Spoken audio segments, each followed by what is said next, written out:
Dash. Separating wants from needs.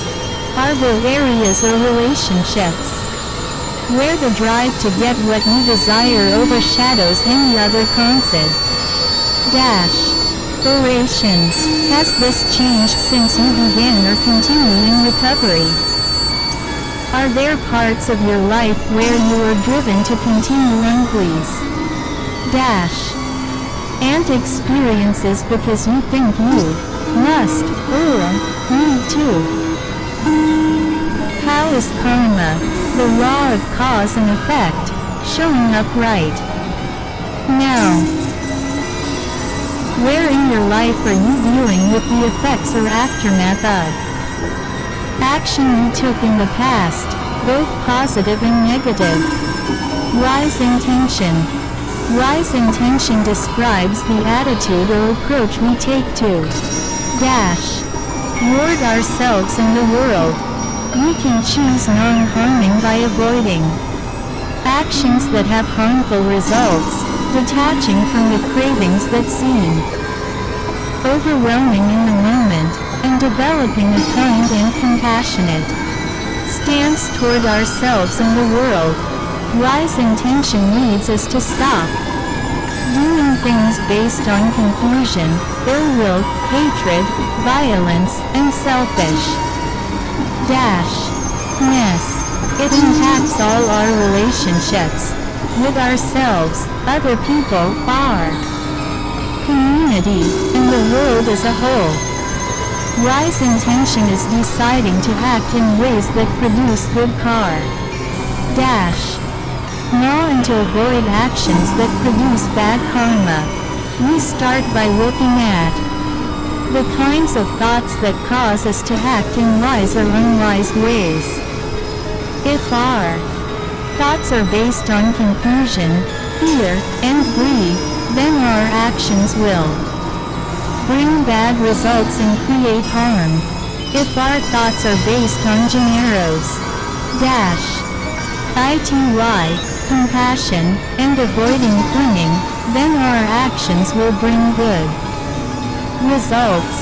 Thoughts that are based in loving kindness and goodwill, that are free from the desire or intention to cause harm, lead us to act in a beneficial manner.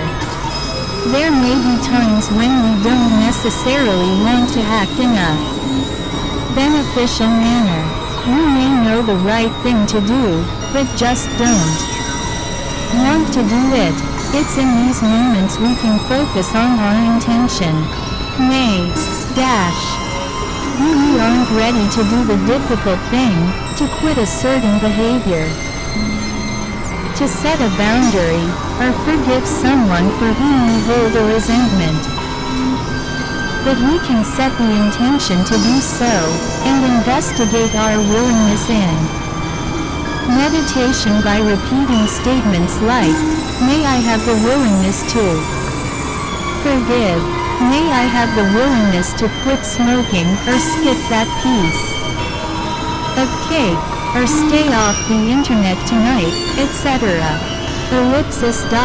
May I have the willingness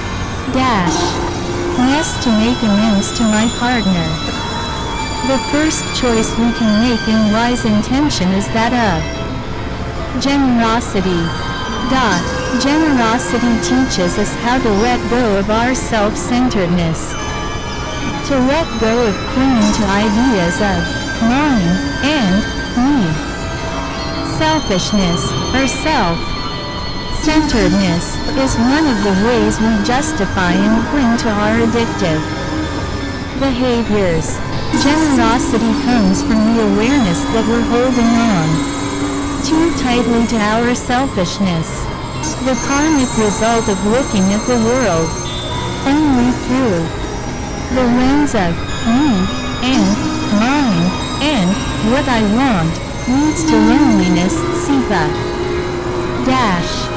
ration, and dissatisfaction. Letting go of this clinging can be the solution. Letting go of me and mine does not mean we need to stop edging your social identities within your community. Without generosity, the mind is confined to a small, tight space. Anything that's not about me and mine is off limits. At times in our lives when we become dependent, our world becomes focused on satisfying our cravings, on holding on to what we want right now. We get sucked into the reactivity of survival mode, believing that we must have our addictive substance or behavior to survive.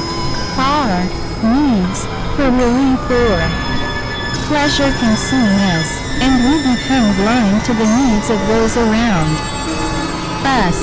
We may even begin to see them as threats. We can break out of this cycle by opening our hearts, by being present for and in service to other people. Generosity allows space to respond to those around us, to improve their well-being in our choices. This can, of course, be a tricky concept